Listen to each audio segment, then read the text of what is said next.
On May 25th, 1928, a soft-spoken, elderly man named Albert Fish knocked on the door of the Budd family home in Manhattan, New York.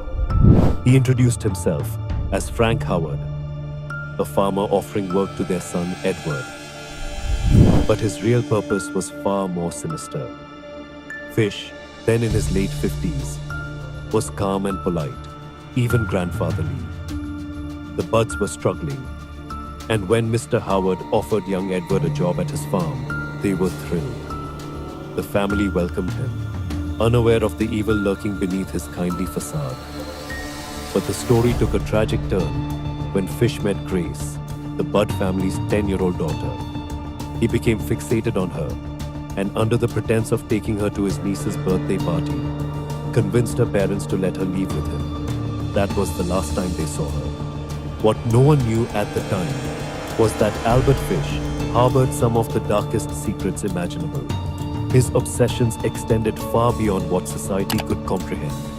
He claimed to have been driven by visions and voices, even saying that God commanded him to kill. Fish engaged in self-torture and had a fascination with pain, inserting needles into his body, many of which remained lodged in his pelvis when X-rays were later taken after his arrest.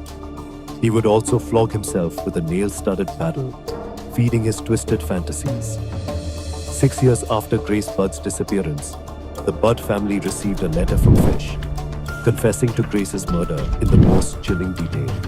Fish described his actions, even admitting to cannibalism, a revelation that left the family in shock and despair.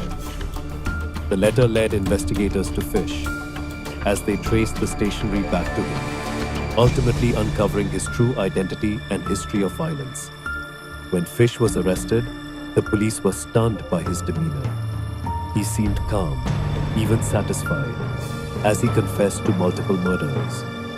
He spoke about his compulsions with a disturbing lack of remorse, as if recounting the weather. His trial became one of the most notorious in American history, with medical experts debating whether he was sane. Fish claimed that he had been haunted by dark urges since childhood, that he'd been abused in orphanages, and that these experiences fueled his horrifying deeds. Despite testimony about his mental instability, Fish was found guilty and sentenced to death. On January 16, 1936, Albert Fish was executed in the electric chair at Sing Sing prison. As he approached the chair, he reportedly said he was excited to experience the ultimate form of pain, reflecting his twisted view of suffering. Subscribe to Spooky Heaven for more stories that dig into the hidden and terrifying corners of true crime.